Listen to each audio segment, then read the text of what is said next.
আজকের রেসিপি হচ্ছে সিঙ্গাড়া, আলুর পুর ভরা সিঙ্গাড়া। খুবই সহজেই আপনারা বাড়িতে বানাতে পারেন খাস্তা সিঙ্গাড়া।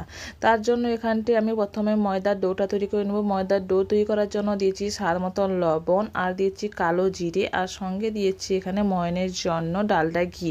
ঘিটাকে আমি একটু ওখানে গরম করে নিয়েছি। গরম করে যখন উষ্ণ গরম থাকবে তখনই অবস্থায় দিতে হবে। এখানে বেশি গরম অবস্থায় ঘিটা দিলে তাহলে ভালো হবে না, তার জন্য গরম করে হালকা যখন গরম থাকবে তখনই ব্যবহারটা করেছি। এখানটায় ডোটাকে ভালো করে ময়ান মাখিয়ে নিয়েছি। ময়ান মাখিয়ে নিয়ে অল্প অল্প করে গরম জল দিয়ে ভালো করে একটা ডো তৈরি করে নিচ্ছি। গরম জলটাও যখন দিচ্ছি সেটা দেখে নেবে সেটা উষ্ণ গরম আছে কিনা।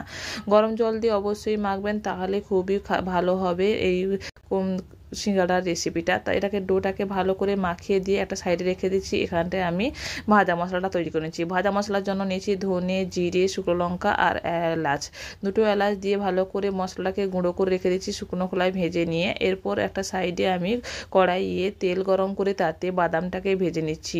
বাদামটাকে ভালো করে ভেজে নিয়ে একটা সাইডে তুলে রেখে দেবো। বাদামটাকে ভেজে রেখে তুলে রাখার পর সেই তেলে দিয়ে দিয়েছি 5 ফোড়ন, হিং দিয়ে একটু নাড়াচাড়া করে নেওয়ার পর দিয়ে দেবো এখানটায় আদা কুচি।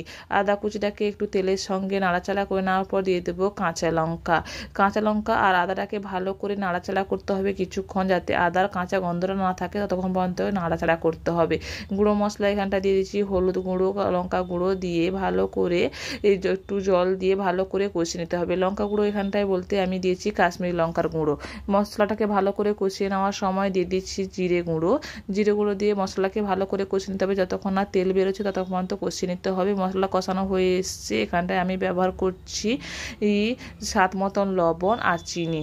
ভালো করে নাড়াচাড়া করে মিশিয়ে নেওয়ার পর এখানটায় দিয়ে দিচ্ছি সেদ্ধ করে রাখা আগে থেকে আলুটাকে এখানটায় ম্যাশ করে দিয়েছি আমি। এখানটায় আপনারা ভালো করে এইভাবে খুন্তির সাহায্যে ভেঙে নিতে পারেন। পুরোপুরি ম্যাশ করতে হবে তার কোনো মানে নেই। এরা একটু উঁচু যদি গোটলা থাকে কোনো সমস্যা নেই। আমি এখানটায় শেষে দিয়ে দিচ্ছি আমচুর পাউডার, বাদাম, আর দিয়েছি ভাজা মশলাটা যে বানিয়ে রেখেছিলাম সেটা দিয়েছি। সঙ্গে দিয়েছি ব্ল্যাক সল্টটা অবশ্যই ব্যবহার করবেন। এর হচ্ছে জান বলতে পারেন যে ব্ল্যাক সল্টটা দিলে খুবই টেস্টি হয়। এরপর এটাকে ভালো করে মিশিয়ে নিলেই তৈরি হয়ে যাবে পুর। আলুর পুরটাকে তুলে নিয়ে ঠান্ডা করে নিয়েছি। এরপর আমি সিঙ্গাড়াটাকে তৈরি করে নেব। সিঙ্গাড়া তৈরি করার জন্য ময়দাটা যে বানিয়ে রেখেছিলাম সেটাকে আরেকটু নাড়াচাড়া করে ভালো করে ঠেসে নিয়েছি। ঠেসে নেওয়ার পর এইভাবে লম্বা করে আমি লেচির আকারে বল মতন করে নিয়েছি। বল করে নেওয়ার পর এইভাবে বেলে নিতে হবে। লম্বাটে করে বেলতে হবে, বেশি গোল করা যাবে না, একটু লম্বাটে টাইপের বেলতে হবে, কারণ মাঝখান দিয়ে কেটে নেব আমি। বেলে নেওয়ার পর এইভাবে কেটে নিয়েছি। কেটে দুটা সাইড করে নিয়েছি। এইভাবে আমি সবগুলো বেলে নেব। আমি আপনাদেরকে দেখিয়ে দিচ্ছি আবারও একটা। এইভাবে লম্বাটে করে বেলে নিয়ে মাঝখান থেকে কেটে নেব। আমি সবগুলো তৈরি করে নিচ্ছি। এইভাবে করে নেওয়ার পর আমি সিঙ্গাড়াটা কীভাবে বানাচ্ছি দেখে নিন। আমার বাম হাতের উপরের দিকে আছে আমার যে অংশটা কেটেছি, সেই অংশটাকে উপরের দিকে রেখেছি। এরপর চারপাশে আমি জল লাগিয়ে নিব। এইভাবে আঙুলের সাহায্যে চারপাশে জল লাগিয়ে দেবো। এবার আঙুলের সাহায্যে আমি এক পাশটা কোণটা এইভাবে মুড়ে দিয়ে আলতো হাতে আঙুল দিয়ে এইভাবে চেপে দিব, আর বুড়ো আঙুলের পাশটাকে এইভাবে দিয়ে আমি আস্তে আস্তে করে আলতো হাতে চাপ দিয়ে একটু জোড়ার চেষ্টা করব। জল দেওয়ার জন্য এটা খুবই সুন্দরভাবে জোড়া লেগে যাবে। এইভাবে একটা কোণের মতন তৈরি হবে, চোঙের মতো বা কোণের মতন, যাতে আমি সিঙ্গাড়ার পুরটা ভরতে পারি সেই আকারে আপনাদেরকে তৈরি করে নিতে হবে। সুন্দরভাবে আমাদের কোণের আকারে তৈরি হয়ে গেছে। এরপর আলুর যে পুরটা বানিয়ে রেখেছিলাম তার ভেতরে দিয়ে এইভাবে চেপে চেপে একটু ভরে নিতে হবে আলুর পুরটাকে একটু চেপে চেপে ভরে নেওয়ার পর আমি যে পিছনের পাশটাকে একটু ভাঁজ করে নেব। পিছনের পাশটাকে ভাঁজ করে নিয়ে তারপর আস্তে আস্তে করে দুটো অংশ জুড়ে নিতে হবে। আমাদের দেখুন আমি দেখিয়ে দিচ্ছি কীভাবে সুন্দরভাবে দুপাশে ভালো করে জোড়ার আগে এইভাবে চারপাশে একটু জল লাগিয়ে নিয়েছি। জল লাগিয়ে নেওয়ার পর আমি যেভাবে মুড়ে দেখাচ্ছি আপনারা অবশ্যই এইভাবে মুড়ে দেবেন, তাহলে সুন্দরভাবে সিঙ্গাড়ার শেপটা এসে যাবে। এইভাবে আলতো হাতে জুড়ে দেওয়ার পর এইভাবে দেখুন কত সুন্দর আলতো হাতে আমি এটাকে জুড়ে দিচ্ছি। এরপর আলতো হাতে জুড়ে দেওয়ার পর সাইডগুলোকে ভালো করে এইভাবে হাতের সাহায্যে চেপে চেপে ভাঁজটাকে জুড়ে নিতে হবে, যাতে তেলে পড়ার পর এটা খুলে না যায়। সুন্দরভাবে দেখুন কত সুন্দরভাবে আমাদের সিঙ্গাড়ার শেপ তৈরি হয়ে গেছে সুন্দরভাবে। আমি আপনাদেরকে আরও একটা সিঙ্গাড়া বানিয়ে দেখাচ্ছি কীভাবে বানাতে হবে।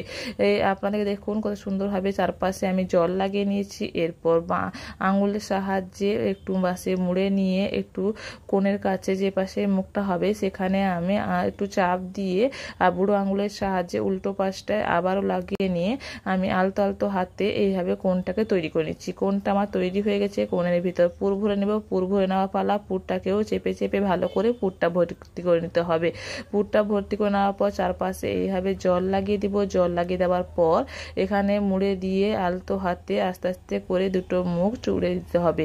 জুড়ে দিলেই আমাদের তৈরি হয়ে যাবে সিঙ্গাড়া। সুন্দরভাবে আমি সিঙ্গাড়া বানানো আপনাদের দেখিয়ে দিলাম। আপনারাও ট্রাই করবেন বাড়িতে, সুন্দরভাবে আপনারাও বানাতে পারেন এই সিঙ্গাড়া।